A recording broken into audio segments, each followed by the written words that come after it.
Hello friends, Arduino video series la ஒரு புதிய வீடியோக்கு உங்களை அன்புடன் வரவேற்கிறேன். உங்களுக்கு தெரியும் நாங்க நிறைய வீடியோஸ்ல கதைச்சிக்கிறோம் Arduinoட காஸ்ட் குறைக்கிறதுக்கு என்ன எல்லாம் செய்யலும்னு சொல்லி.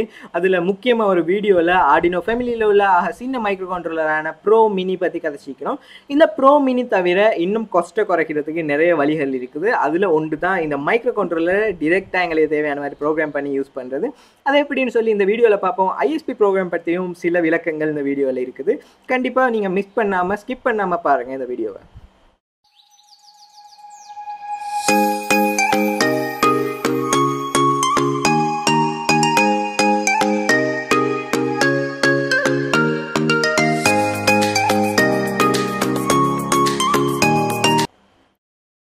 சரி ஃப்ரெண்ட்ஸ், இந்த மைக்ரோ கண்ட்ரோலர் போர்ட்ஸ் எல்லாம், அதாவது Arduino போர்ட்ஸ் எல்லாம் பொதுவாக ஒரு மைக்ரோ கண்ட்ரோலர் பேஸாக வச்சு தான் அவங்க க்ரியேட் பண்ணிப்பாங்க.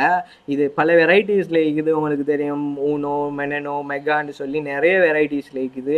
இந்த மைக்ரோ கண்ட்ரோலர் போர்ட்ஸை க்ரியேட் பண்ணுறதுக்கான மைக்ரோ கண்ட்ரோலர் க்ரியேட் பண்ண நிறுவனம் தான் அட்மெல்னு சொல்கிற நிறுவனம். இந்த அட்மெல்னு சொல்கிற நிறுவனம் பல குரூப் ஆஃப் மைக்ரோ கண்ட்ரோலர்ஸை க்ரியேட் பண்ணி சேல் பண்ணி கொண்டிருக்கிறாங்க. இதில் நாங்கள் யூஸ் பண்ணுற மைக்ரோ கண்ட்ரோலர்ஸ் போர்ட்ஸுக்கு எல்லாம், அதாவது Arduino போர்ட்ஸுக்கு எல்லாம் அவங்க Atmega சொல்கிற ஒரு குரூப் ஆஃப் மைக்ரோ கண்ட்ரோலர்ஸை வச்சு கொண்டு தான் க்ரியேட் பண்ணுறாங்க. அது மாதிரியே நீங்கள் பார்த்தீங்கன்னு சொன்னால் அந்த அட்மல் நிறுவனத்தில் ஆக சிறிய மைக்ரோ கண்ட்ரோலர்ஸ் குரூப் ஒன்று இருக்குது. அது என்னென்னா ATtiny சொல்கிற சின்ன மைக்ரோ கண்ட்ரோலர் குரூப் ஒன்று. இந்த ATtiny சொல்கிற மைக்ரோ கண்ட்ரோலர் குரூப்பில் ஆக பெரிய மைக்ரோ கண்ட்ரோலர் தான் 1634 சொல்கிற ஒரு மைக்ரோ கண்ட்ரோலர். இது வந்து 18 பின் கொண்ட 16 கிலோபைட் ஃப்ளாஷ் மெமரி இருக்கிற ஒரு பெரிய மைக்ரோ கண்ட்ரோலர் உண்டு. டைனிலே ஆக பெரிய மைக்ரோ கண்ட்ரோலர் உண்டு. நாங்கள் இன்றைக்கி இதை பற்றி கதைக்கல. நாங்கள் இன்றைக்கி கதைக்க போகிற மைக்ரோ கண்ட்ரோலர் தான் ATtiny13 சொல்கிற ஒரு சின்ன மைக்ரோ கண்ட்ரோலர் உண்டு. இந்த மைக்ரோ கண்ட்ரோலர் பார்த்த உடனே நீங்கள் இதுக்கு முன்னுக்கு எலக்ட்ரானிக்ஸோட ஒர்க் பண்ண ஒருத்தராக இருந்தால் உங்களுக்கு 555 IC ஒன்று மாதிரி இருக்கும். இது 555 IC இல்லை, இது மைக்ரோ கண்ட்ரோலர் உண்டு. இது உங்களுக்கு தேவையான மாதிரி ப்ரோக்ராம் பண்ணி யூஸ் பண்ணிக்கலாம். இந்த மைக்ரோ கண்ட்ரோலர் பார்த்தீங்கன்னா வெறும் 8 பின்களை கொண்ட ஒரு மைக்ரோ கண்ட்ரோலர் இருக்குது. இந்த மைக்ரோ கண்ட்ரோலரில் முதலாவது பின் வந்து ரீசெட் பின் ஆகும். இந்த ரீசெட் பின்னுக்கு கிரவுண்டு கொடுக்கறது மூலமாக நாங்கள் பண்ணுற ப்ரோக்ராமை எனி டைம் ரீசெட் பண்ணிக்கொள்ளலும் ஆகிக்கும். அது தவிர இதில் 4வது பின் பார்த்தீங்கன்னா கிரவுண்ட் பின் ஆகிக்கும். இந்த கிரவுண்ட் பின்னுக்கு நாங்கள் மைனஸ் வோல்டேஜை கொடுக்கறது மூலமாகவும் 8வது பின்னுக்கு பவர் கொடுக்கறது மூலமாகவும் இந்த மைக்ரோ கண்ட்ரோலரை ஆக்டிவேட் பண்ணிக்கொள்ளலும் ஆகிக்கும், ஒர்க் பண்ண வைக்கலும் ஆகிக்கும். இந்த பவர் பற்றி கதை கொண்டுமா இருந்தால் இது வந்து 1.8 வோல்டேஜில் இருந்து 5.5 வோல்டேஜ் வருங்காட்டுமான ஒரு இன்புட் வோல்டேஜ் கொண்ட ஒரு மைக்ரோ கண்ட்ரோலர் உண்டு. இந்த மைக்ரோ கண்ட்ரோலரில் பவர் மாறும்போது இதில் கிளாக்கு மாறுறதுக்கான சான்சஸ் இருக்குது. அப்படின்னா நீங்கள் 1.8 வோல்டேஜ் கொடுக்குறீங்களா இருந்தால் 4 MHz கிளாக் ஒன்று தரும். அப்படி இல்லைன்னு சொன்னால் 5.5 வோல்டேஜ் கொடுக்குறீங்கன்னு சொன்னால் 20 MHz கிளாக் ஒன்று தரக்கூடிய மைக்ரோ கண்ட்ரோலர் உண்டு. அது தவிர இதில் இன்னும் என்ன சொல்லணும்னு சொன்னால் இது ஒரு 1 KB ஃப்ளாஷ் மெமரி உள்ள மைக்ரோ கண்ட்ரோலர் உண்டு. அண்ட் 64 bytes EEPROM உள்ள மைக்ரோ கண்ட்ரோலர் உண்டு. உங்களுக்கு இந்த EEPROMனா என்னன்னு சொல்லி இதுக்கு முன்னுக்கு வீடியோவில் இருக்குது, போயிட்டு பார்த்துக்கோங்க. ரீசெட், பவர், கிரவுண்ட் அந்த பின் தவிர மற்ற எல்லா பின்னும் டிஜிட்டல் இன்புட் அவுட்புட் பின்ஸ் ஆகிக்கும், டிஜிட்டல் IO பின்ஸ் ஆகிக்கும். இந்த IO பின்ஸில் முதல் 2 பின்னையும் உங்களுக்கு PWMக்காக பயன்படுத்தலாம். அடுத்த 3 பின்னையும் உங்களுக்கு அனலாக் இன்புட்ஸ் எடுக்கிறதுக்காக வேண்டி பயன்படுத்தலாம். இது எல்லா பின்னும் டிஜிட்டல் பின்ஸாகவும் அனலாக் பின்ஸாகவும் உங்களுக்கு யூஸ் பண்ணக்கூடிய வாய்ப்புகளும் இருக்குது. பார்த்தீங்களா, இதில் நிறைய அட்வான்டேஜஸ் இருக்குது. ஒரு சின்ன மைக்ரோ கண்ட்ரோலரில் இவ்வளோ தந்திக்கிறாங்க. உங்களுக்கு இது தவிர இன்னும் அந்த ATtiny சீரீஸில் நிறைய மைக்ரோ கண்ட்ரோலர்ஸ் இருக்குது. அது உங்களோட ப்ரொஜெக்ட்டுக்கு யூஸ்ஃபுல்லாக இருக்கும். நீங்கள் சர்ச் பண்ணி பாருங்கள், உங்களோட ப்ரொஜெக்ட்டுக்கு எத்தனை பின் வேணும்னு சொல்லி அந்த பின்னுக்கு ஏற்ற மாதிரியான மைக்ரோ கண்ட்ரோலர் சர்ச் பண்ணி உங்களோட ப்ரொஜெக்டை செஞ்சு கொள்ளலாம்.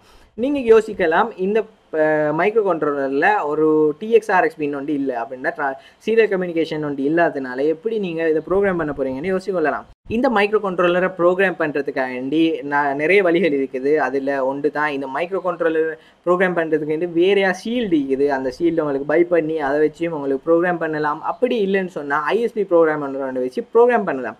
ஆனால் நான் இந்த வீடியோவில் எப்படி ப்ரோக்ராம் பண்ண போகிறேன்னு சொன்னால் எங்களோட Arduino போர்டை வச்சு தான் இந்த ப்ரோக்ராமை செய்ய போகிறேன். ISP ப்ரோக்ராம்னா என்னென்னு பார்ப்போம். அப்போ உங்களுக்கு விளங்கும் இதை எப்படி ப்ரோக்ராம் பண்ணலும்னு சொல்லி. உங்களுக்கு நான் இதுக்கு முன்னுக்கு சொன்ன மாதிரி உங்களுக்கு தெரியும், Arduino Uno போர்டை ப்ரோக்ராம் பண்ணுறது கூட நாங்களுக்கு சீரியல் கம்யூனிகேஷனுக்கு 1, 2ன்னு சொல்ல பின்ஸை யூஸ் பண்ணிக்கொள்ளும், TXRXன்னு சொல்லி. அதே மாதிரி இந்த ஐசியில் 1, 2, 3ன்னு சொல்கிற இந்த 3 பின்னையும் நாங்கள் யூஸ் பண்ணிக்கொள்ள போகிறோம் ISP ப்ரோக்ராமிங்க்கு. இப்போ ஒரு விஷயம் என்னென்னு சொன்னால், உங்களுக்கு ஏழு இந்த ISP ப்ரோக்ராமர் ஒன்றை பை பண்ணி எடுக்கிறதுக்கு. அப்படி இல்லைன்னு சொன்னால் உங்களுக்கு ஏழு உங்களோட Arduino போர்டை ISP ப்ரோக்ராம் ஒன்றா கன்வெர்ட் பண்ணி கொண்டு அதால் எங்களோட இந்த மைக்ரோ சிப்பை ப்ரோக்ராம் பண்ணுறது. உங்களுக்கு ஒரு விஷயம் நான் சொல்ல மறந்துட்டேன், என்னென்னு சொன்னால் இந்த மைக்ரோ சிப் ஏதாவது மைக்ரோ கண்ட்ரோலர் ப்ரைஸ் வந்து ரொம்பவுமே கம்மியாக இருக்கும். நீங்கள் பல்க் கொண்டு எடுக்கிறதா இருந்தால், நீங்கள் நிறைய இந்த மைக்ரோ கண்ட்ரோலர் எடுக்க போகிறீங்கன்னா இருந்தால் உங்களுக்கு ஒரு சின்ன ப்ரைஸ் ஒன்று தான் போகும். எனக்கு எவ்வளோண்டு ப்ரைஸ் சொல்லலை, ஏன்னா இந்த வீடியோஸ் ஸ்ரீலங்காவில் மட்டும் இல்லாமல் வெளியிலையும் பார்க்குறதுனால. சரி, நான் இதுக்கு ATtiny13 ஐசி ஒன்றும் எல்இடி பல்பும் அண்ட் ரெசிஸ்டர் உண்டு. அது தவிர உங்களுக்கு இப்போ நீங்கள் ரெசிஸ்டர் செலக்ட் பண்ணும்போது ஞாபகம் வச்சுக்கோங்க, நீங்கள் ரெசிஸ்டரை எப்போவுமே 500 ஓம்ஸுக்கு குறைவாக எடுத்துக்கோங்க. ஏன் 500 ஓம்ஸுக்கு குறைவான்னு சொன்னால், அதுக்கு கூடுதலாக போணுச்சா இருந்தால் அவங்களோட எல்இடி பல்பு பிரைட்னஸ் ரொம்ப கம்மியாயிருக்கும். அதனால தான் அதோட பிரெட் போர்டு ஒன்றும் ஜம்போ வயர்ஸ் கொஞ்சமும் Arduino Uno போர்டு ஒன்றும் எடுத்துக்கொள்கிறேன். உங்களுக்கு யூனோ தவிர வேறு போர்ட்ஸ் யூஸ் பண்ணுறதுக்கான சான்சஸ் இருக்குது. இந்த Arduino போர்டுக்கு யூஎஸ்பி போர்ட் ஒன்று இருந்துச்சுன்னு இருந்தால் உங்களுக்கு எந்த Arduino போர்டு வேணாலும் யூஸ் பண்ணலாம். நேனோ வைக்கலாம், மெகா வைக்கலாம், இல்லை அதுக்கு மேலே பெரிய போர்டு வைக்கலாம். எதை வேணாலும் உங்களுக்கு யூஸ் பண்ணலாம். முதல்ல நீங்கள் என்ன செஞ்சுக்கொள்ளணும்னு சொன்னால், உங்களோட யூனோ போர்டை நீங்கள் ஐஎஸ்பி ப்ரோக்ராமர் இருந்தால் சேஞ்ச் பண்ணிக்கொள்ளணும். அதை எப்படி செய்கிறேன்னு சொல்லி பார்ப்போம். சரி, இப்போ நாங்கள் எங்களோட ATtiny13 ஐசியை ப்ரோக்ராம் பண்ணிக்கொள்றதுக்காக, மைக்ரோ கண்ட்ரோலர் ப்ரோக்ராம் பண்ணிக்கொள்றதுக்காக வேண்டி எங்களோட Arduino போர்டை என்ன செய்யணும்டா சேஞ்ச் பண்ணிக்கொள்ளணும். ஐஎஸ்பி ப்ரோக்ராமர் உண்டா, அதுக்கு என்ன செய்கிறேன்டா Arduino ஐடியை ஓப்பன் பண்ணிக்கொண்டு நீங்கள் முதல்ல டூல்ஸில் செக் பண்ணுங்கள், போர்ட் சரியாக இருக்குதா அண்ட் போர்ட் சரியாக பண்ணிக்கிறீங்களா, அடுத்து ப்ரோக்ராமர் AVR ISPIக்குதான்னு சொல்லி செக் பண்ணிக்கோங்க. அதுக்கு பிறகு என்ன செய்யுங்கன்னு சொன்னால், எக்ஸாம்பிள்ஸுக்கு போயிட்டு பாருங்கள். Arduino ISPன்னு சொல்லி ஒரு எக்ஸாம்பிள் இருக்கும், அந்த எக்ஸாம்பிளில் ஓப்பன் பண்ணிக்கோங்க. உங்களுக்கு தெரியும், இந்த Arduino ISPன்னு சொல்கிற எக்ஸாம்பிள் கட்டாயம் இருக்கும் உங்களோட நியூ வெர்ஷன் Arduino ஐடியா இருந்துச்சுன்னா. அப்படி இல்லாட்டியும் பரவாயில்ல, எங்கேயாவது ஒரு இடத்துல இருக்கும். இந்த கோடை கொஞ்சம் ரீட் பண்ணி பாருங்கள், ஏழுமா இருந்தால் என்னென்ன விஷயங்கள் சொல்லிக்கிறாங்கன்னு சொல்லி. இதில் முக்கியமாக நாங்கள் பார்க்க வேண்டியது என்னென்னா, எங்கள்கிட்ட Arduino போர்டை எப்படி நாங்கள் யூனோவோட கனெக்ட் பண்ணிக்கொள்ளணும்னு. இந்த பின்களை தான் நாங்கள் யூனோ போர்டோட கனெக்ட் பண்ணிக்கொள்ளணும். 13, 12 and 11 இந்த அடிப்படையில் கனெக்ட் பண்ணிக்கொள்ளணும். இதை நீங்கள் கட்டாயம் ஞாபகம் வச்சுக்கொண்டு நீங்கள் என்ன செய்யுங்கன்னு சொன்னால், இதை அப்லோட் பண்ணுங்கள் உங்களோட Arduino போர்டுக்கு. இப்போ பார்த்தீங்கன்னு சொன்னால், எங்களோட ஐஎஸ்பி ப்ரோக்ராமர் உண்டா எங்களோட Arduino போர்ட் கன்வெர்ட் ஆகிட்டது, கோட் அப்லோட் ஆகிட்டது. இதை யூஸ் பண்ணி உங்களுக்கு ஐஎஸ்பி ப்ரோக்ராமிங் பண்ணக்கூடியதாக இருக்கும். பிரெட் போர்டில் எங்களோட ஐசி எடுத்து சரியாக சென்டரில் ப்ளேஸ் பண்ணணும். உங்களுக்கு தெரியும், ஒரு ஐசியோட முதலாவது பின்னை எப்படி கண்டுபிடிக்கிறேன்னு சொல்லி. ஐசியில் பார்த்தீங்கன்னு சொன்னால் ஒரு சின்ன டொட் ஒன்று இருக்கும், அதை வச்சு தான் முதலாவது பின்னை கண்டுபிடிப்பாங்க. அதுக்கு கீழே உள்ள பின்ஸ் எல்லாம் 2வது, 3வது, 4வது ஆன்டி கிளாக் வைஸ் எல்லா பின்ஸும் 8 வருங்காட்டிலும் கவுண்ட் பண்ணிக்கோங்க. அதுக்கு மாதிரி சரியாக நீங்கள் ப்ளேஸ் பண்ணி போட்டுட்டு எங்களோட இந்த சர்க்கிட் டயக்ராம் கீழே டிஸ்கிரிப்ஷனில் இருக்குது. அந்த சர்க்கிட் டயக்ராமை யூஸ் பண்ணி உங்களுக்கு இந்த சர்க்கிட்டை க்ளீனாக செட் பண்ணிக்கொள்ளலாமா இருக்கும்.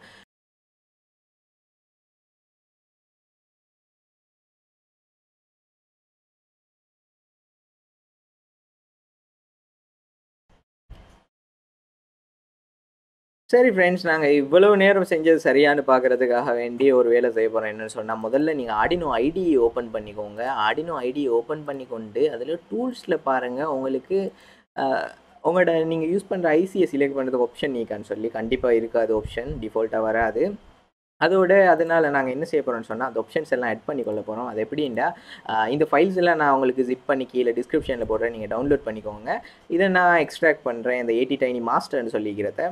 அதை எக்ஸ்ட்ராக்ட் பண்ணி கொண்டு அதுக்குள்ளே பார்த்தீங்கன்னா, இது என்ன ஃபைல்னா ஒரு AVR ஃபைல் உண்டு. இதுக்குள்ளால் இருக்குது ATtiny சீரீஸில் உள்ள எல்லா ஐசிக்கு தேவையான கோட்ஸ் எல்லாமே அதுக்குள்ளால் இருக்குது. நான் என்ன செய்ய போகிறேன்டா, அதில் இந்த ATtinyன்னு சொல்கிற ஃபைலை மட்டும் காப்பி பண்ணி கொண்டு எங்களோட Arduino இன்ஸ்டால் ஆகிற இடத்துக்கு, அதாவது ப்ரோக்ராம் ஃபைல்ஸில் Arduino இன்ஸ்டால் ஆகிற இடத்துக்கு போயிட்டு அந்த இடத்துல ஹார்ட்வேர்க்குள்ளால் நான் இதை பாஸ் பண்ண போகிறேன். அதுக்கு ஒரு செக்யூரிட்டி இது ஒன்று கேட்கும், அதை நீங்கள் கண்டினியூ கொடுத்துக்கோங்க, எந்த பிரச்சனையும் இல்லை.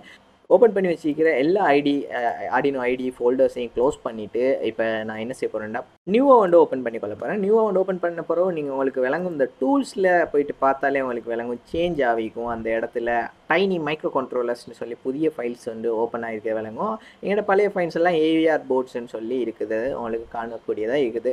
இதில் நாங்கள் ATtiny13 தான் எங்களுக்கு தேவை. அப்போ நான் ATtiny13 செலக்ட் பண்ணிக்கொண்டு அதுக்கு பிறகு உங்களுக்கு விளங்கும் அந்த போர்டு எல்லா ஹர்ட்ஸையும் அதில் இருக்கும், கிளாக்ஸ் எந்த கிளாக்கில் யூஸ் பண்ண போகிறீங்கன்னு அந்த விஷயங்கள் இருக்கும். அதில் நான் யூஸ் பண்ண போகிறது வந்து 9.6 மெகா ஹர்ட்ஸ் உள்ள கிளாக்கை தான் யூஸ் பண்ண போகிறேன், எக்ஸ்டர்னல் கிளாக்கை. அதை யூஸ் பண்ணிட்டு அப்புறம் நான் என்னத்தை செலக்ட் பண்ணணும்டா, என்னத்தை வச்சு நாங்கள் எந்த போர்ட்டலில் ப்ரோக்ராம் பண்ணுறேன்னு நாங்கள் வளமையாக ப்ரோக்ராம் பண்ணுறதுக்கு ஆர்டினோட போர்ட்டை தான் செலக்ட் பண்ணுவோம். அதே மாதிரி செலக்ட் பண்ணியாச்சு. நான் என்னோட யூனோ வச்சு தான் இதை ப்ரோக்ராம் பண்ண போகிறேன். இதில் நீங்கள் ஒரு விஷயத்தை நீங்கள் கண்டிப்பாக சேஞ்ச் பண்ணிக்கொள்ளணும், இல்லாட்டி தவறுகள் ஏற்படுறதுக்கான சான்சஸ் இருக்குது. என்னென்னா, நீங்கள் இது ஒரு காட்டிலும் ஏவிஆர் ஐஎஸ்பி தான் யூஸ் பண்ணுவீங்க ப்ரோக்ராம் பண்ணுறதுக்கு. ஆனால் நீங்கள் இப்போ யூஸ் பண்ண போகிறது என்னன்னு சொன்னால் ஆர்டினோ ஐஎஸ்பின்னு சொன்ன ப்ரோக்ராமை தான் நீங்கள் யூஸ் பண்ண போகிறீங்க. அப்போ நான் ஆர்டினோ ஐஎஸ்பின்றதை கிளிக் பண்ணிக்கொள்கிறேன்.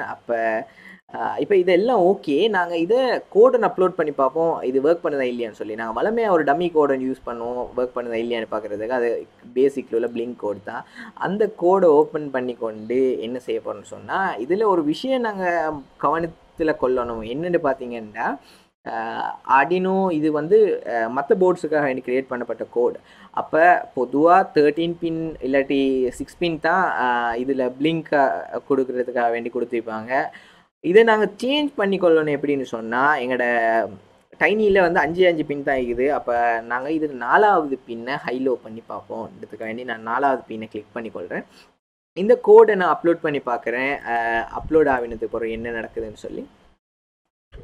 நம்ம அப்லோட் பண்ண கோட் சரியாக ஒர்க் பண்ணுதான்னு பார்க்குறதுக்காக வேண்டிய ஆர்டினோ போர்டில் இருந்து எங்களுடைய மைக்ரோ கண்ட்ரோலரை ரிமூவ் பண்ணிவிட்டு அதுக்கு 4வது பின்னுக்கு எல்இடி பல்போட ரெசிஸ்டர் ஒன்று வழியாக கொடுத்துட்டு அதுக்கப்புறம் நான் அதுக்கு வேறு பேட்டரி ஒன்று வச்சு 5 வோல்ட்டையும் கிரவுண்டையும் கனெக்ட் பண்ணுறேன். கனெக்ட் பண்ண போகிறோம் என் எல்இடி பல்ப் பிளிங்க் ஆகுறது உங்களுக்கு விளங்குமாய்க்கும். இப்போ பார்த்தீங்கன்னு சொன்னால், இந்த இடத்துல ஒரு பெரிய ப்ராப்ளம் இருக்குது. என்னென்னு பார்த்தீங்கன்னா, ஒவ்வொரு தடவையும் இந்த ஐசியை ப்ரோக்ராம் பண்ணுறதுக்காக வேண்டி நாங்கள் ஆர்டினோ போர்டோட ஜாயின் பண்ணி திரும்ப டிஸ்கனெக்ட் பண்ண வேண்டிய தேவை ஒன்றிக்கிறதுனால, இதை குறைக்கிறதுக்காக வேண்டி நான் ஒரு சின்ன சர்க்கியூட் ஒன்று செஞ்சுக்கொண்டேன். அது எப்படின்னு சொன்னால், எங்களோட ஆர்டினோ போர்டுக்கு மேலே ப்ளக் பண்ணக்கூடிய மாதிரி ஒரு ஷீல்டு ஒன்று மாதிரி செஞ்சுக்கொண்டேன். அதில் ஒரு பல்பு 5 வோல்ட் போகிற லைனுக்கு கொடுத்து வச்சுக்கிறேன். அதன் மூலமாக எங்களுக்கு அந்த போர்டுக்கு பவர் போகுதா இல்லையான்னு விலை கொள்ளையில் மயக்கும். அது மாதிரி இந்த சின்ன சர்க்கியூட்டை செஞ்சுக்கொண்டேன். இந்த சர்க்கியூட் டயக்ராம்ஸ் எங்களோட வெப்சைட்டில் இருக்குது, போயிட்டு பார்த்துக்கோங்க வேணுமா இருந்தால்.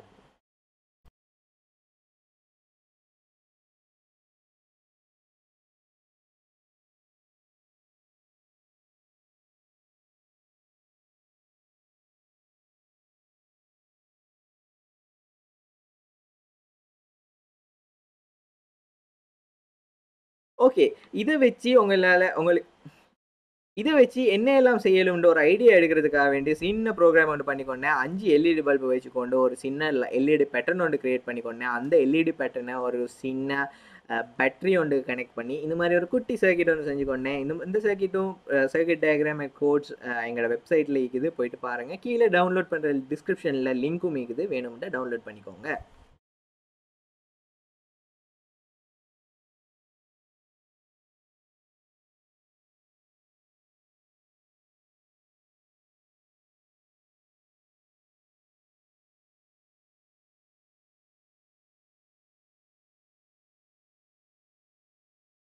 இன்றைக்கு வீடியோ உங்களுக்கு கிளியராக விளங்கிக்கும் நம்புறேன். இது மாதிரியான வீடியோஸ் நிறைய என் யூடியூப் சேனலில் இருக்குது, போயிட்டு பாருங்கள். அதோட ஆர்டினோ சம்மந்தப்பட்ட திங்ஸை ஸ்ரீலங்காக்குள்ளே வாங்கணுமா இருந்தால் டிஸ்கவுண்ட்டோட ஃப்ரீ டெலிவரியோட வாங்கணுமா இருந்தால் Arduino ATtiny13 வெப்சைட்டை போயிட்டு பாருங்கள். கீழே டிஸ்கிரிப்ஷனில் லிங்க் இருக்குது. அதோட சோஷியல் மீடியா லிங்க்ஸும் கீழே டிஸ்கிரிப்ஷனில் இருக்குது.